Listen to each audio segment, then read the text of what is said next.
DJ DFos, the streets of Vegas. So my question is today is who had a bigger impact on the Las Vegas rap scene between Clicka and Doomsday Productions? I mean, they was both booming around the same time.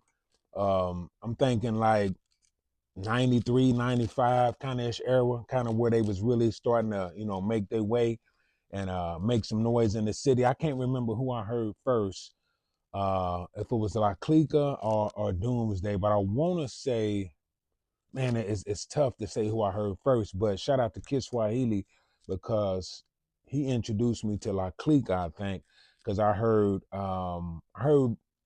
S.A. Romero on his album, The Truth Lies Within, and that's how I kind of got introduced to their whole wave. Swahili was staying on the east side then, and La Clica was real big on the east side. So once I heard Romero on one of his tracks, he produced the track too. It was cold, man, and I had to dig deep into it. I'm like, who are these cats? So that's how I kind of found them out.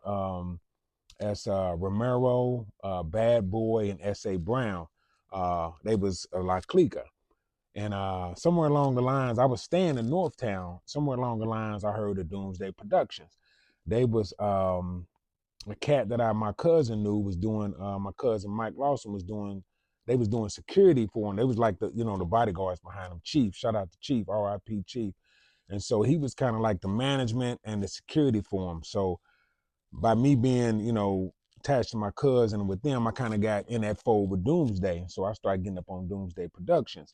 Cole too was Playboy, Eclipse, and Pit. They was the three of them, and they was both groups was like monsters, man. They was self-contained. I think like Clicka, they kind of had the favoring of like Kid Frost was kind of connected to them in a certain kind of way. So they gave them a real validation being connected to Kid Frost. And Doomsday was just homegrown, man. They was, right out the turf, man. They rep North Las Vegas.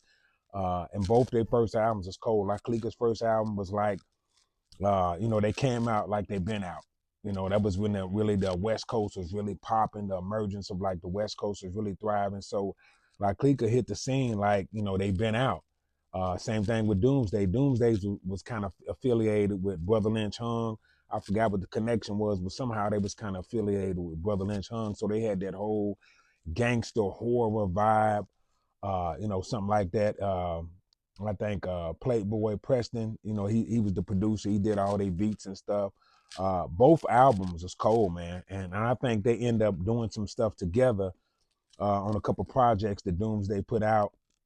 Northtown versus West Side, then it was Northtown versus West Side versus East Side.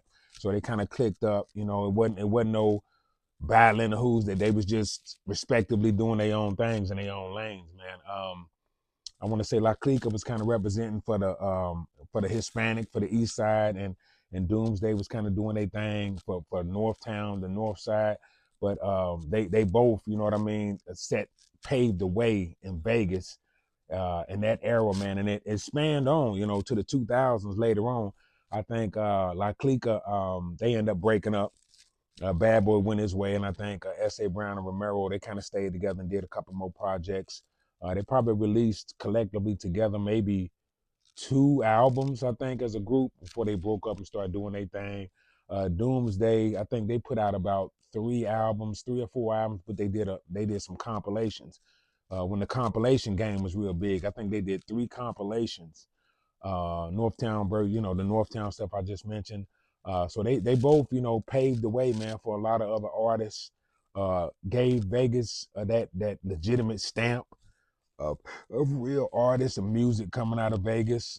So I don't know. In y'all opinion, man, y'all let me know who had the bigger impact, and maybe it was the equal impact because they respectively did their things in their own lane, man. So shout out to La Clica one and Doomsday Productions, man. I got a video where I interviewed Bad Boy from La Clica one, and we kind of get into it, how they met, how he met Romero, how they formed the group and all that. I tried to catch up with Doomsday, but I couldn't. But I definitely want to sit down with them cats, man. If anybody watching from Doomsday, y'all send somebody this video, I definitely want to sit down and chop it up with them brothers, man, and get their story, man, because it's definitely documented, man, on the streets of Vegas, man. We try to document authentic Vegas culture, Vegas history, Vegas artists and music.